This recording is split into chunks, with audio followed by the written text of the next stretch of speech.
Those of us who've been in the rooms of Alcoholics Anonymous and left it know that AA is a cult. So how come all the members at AA don't realize they're in a cult? Stay tuned and I'll explain.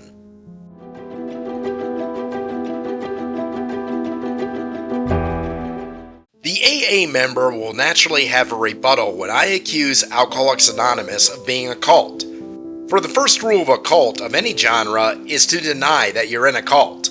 If you don't believe me, find the local Hare Krishna on the street corner and ask him if he belongs to a cult. He will adamantly deny this, and so will the member of the rooms.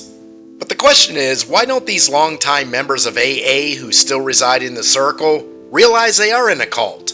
The former members who have left the program certainly understand now what they were associated with, and some of them have even created anti-Alcoholics Anonymous content.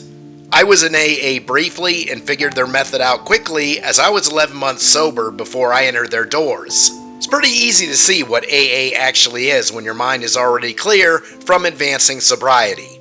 This is an important point. Most don't walk into the rooms at 11 months sober. They amble through the doors right after initial detox. AA, unfortunately, is still the go-to for those trying to beat alcohol addiction. A person is in the weakest state imaginable right after the initial 5-day detox from John Barleycorn.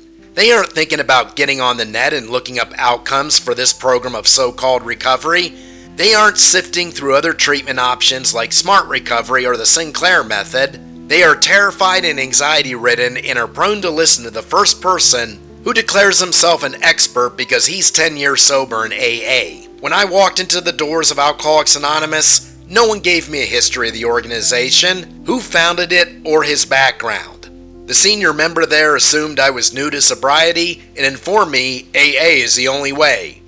Then they told me about the 12 steps, sponsors, and rehashed the Serenity Prayer. But I have this very inconvenient trait of being able to think for myself in rugged individualism on all fronts, and that includes the verbiage coming from Circle Storytime in the rooms.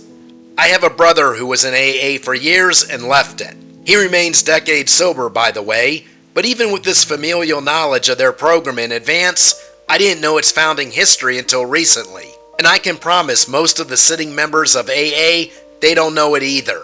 Now, it's well known by every member in the rooms who Bill Wilson was. Wilson founded Alcoholics Anonymous in 1935. Now, I'm not the one who believes you have to have certain collegiate initials in order to be an authority on a topic. Experience counts, probably more than anything. And Bill Wilson was an experienced alcoholic. The members of AA are well versed with his story. But many of the members of AA have never researched the background or intention of Wilson when he formed the Alcoholics Anonymous organization. You can tell that from their comments back to us anti-AA content creators that they never actually went back to the origin on which the AA and 12-step principles were established. Because if they did, they would realize they belonged to a cult, not a support group. And this cult is founded on fanatical Christianity. The members will adamantly deny this. They state that Christian principles are never propagated in the meetings. They insist there is no religious philosophy being advanced in the circle. And they are wrong, completely. The entire premise of AA is based on religion, and that religion is fanatical type Christianity. The tenets came directly from the Oxford group. This group was evangelistic in nature, which by axiom means fanatical. I am well versed with evangelicals and fundamentalist Christians. They aren't just people of faith, they are zealots who attempt to intrude on everyone they come into contact with. Bill Wilson came to his sobriety directly under the influence of this fanatical organization. He established his principles from their tenets. The 12 steps were modeled after the 5 C's, the core principles of the Oxford group. Most AA members aren't aware of Wilson's involvement with the Oxford group. They also don't know that Wilson came to his spiritual awakening under the influence of psychedelic drugs. So we have a combination of hallucinogens mixed with extreme religious fanaticism, which Wilson modeled Alcoholics Anonymous after. Wilson didn't create a support group, he created a religious cult. And that cult was in the round of Christian evangelistic fanaticism. I don't have to prove my point, the big book proves it for me. It states repeatedly that only divine intervention can rescue the alcoholic. It clearly states he can't fight his addiction without God's help. Not only can he not win this battle without God, everything is to be surrendered to him. Only God will grant him day after day of sobriety, and only God can remove his deficits. The member in the rooms is powerless, remember? These aren't mantras of a secular recovery program. They are the rantings of a religious Christian cult. Now the member will argue that they don't bring up Christianity in their meetings. That's correct. They didn't in the meetings that I attended either. But they don't have to. They are practicing the tenets from the fanatical Oxford group today. Every step, every declaration, every time they utter the serenity prayer, they are resurrecting the ghost of Frank Bookman, the founder of the Oxford group. If I decided to move to a commune, where all the wages were divided among the communal members, but no one declared that we're practicing communism, it doesn't mean that we aren't. We just aren't saying it. The AA member may never declare himself a Christian, and he may not even be one, but he is practicing the cult tactics of Christian fanaticism advanced by this Christian cult just the same. Whether you say it out loud is irrelevant. You, AA member, are in a long-established Christian cult. When a member has sat in the circles long enough in the rooms, the behavior will also confirm that Alcoholics Anonymous is indeed not a support group for recovery, but a cult.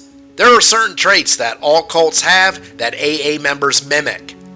Other support groups like Smart Recovery, they don't have these traits. First of all, AA is authoritative. It doesn't cater to dissent to any of its founding principles. It claims it has no leaders, but it certainly does. All you have to do is contradict their principles in a meeting and they will emerge. I told them in my brief stay in the circle that I was 11 months sober and I was a former alcoholic. No one congratulated me. The senior member there, however, lectured me that no one was a former alcoholic, and I really needed to start the steps.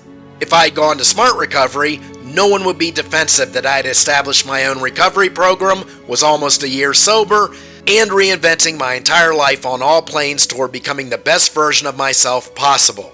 They probably would adopt some of my techniques for others. Because Smart Recovery isn't a cult, Alcoholics Anonymous, it is. Cults don't want you to leave. This is true for fundamentalist Christian churches as well. They are threatened with someone's independence. The only thing that Smart Recovery or Sinclair Method would be interested in would be that I find sobriety, stay that way, then go on with my life. They don't need to keep validating themselves with my continual presence. Why? Because these are examples of recovery programs, not programs based on never-ending attendance in a Christian cult. This is why AA isn't, quote, just another way to stay sober, as some of the rebuttals from their members state. The rooms are more interested in you being in lockstep march with their mantras for life than your sobriety. Look at their reaction to those of us who maintain long-term sobriety without them. They lash out. They will not concede that we stayed sober without the AA guidebook. They tell us we aren't recovered, we're just dry drunks. They prophesize that we'll go back to drinking, and there will be a chair waiting in the rooms for us when we do. Those are the tenets of a cult, AA. No different than that fundamentalist church, because your group was founded on the same tenets. The reason the members of AA don't know this is because they never looked up the history of their own program upon initial entry to it. And once they are members of the circle long enough, it doesn't matter if they do, because now they're completely indoctrinated.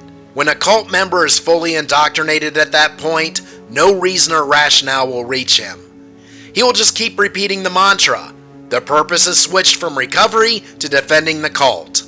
Just like a Christian fundamentalist will deny evidence right in front of him that the world is not 4,000 years old, the longtime AA member will not acknowledge the dismal outcomes of his own program nor concede that people should live a life without having to be permanent members of the rooms. I have long stopped trying to make the AA members see reason. I can only hope they come to reason on their own and escape the cult. Now if you found this content helpful, go ahead and follow along and subscribe. And for a condensed version on how to reinvent your life, check out Reinvention of Self, How to Change Your Life and Being Forever.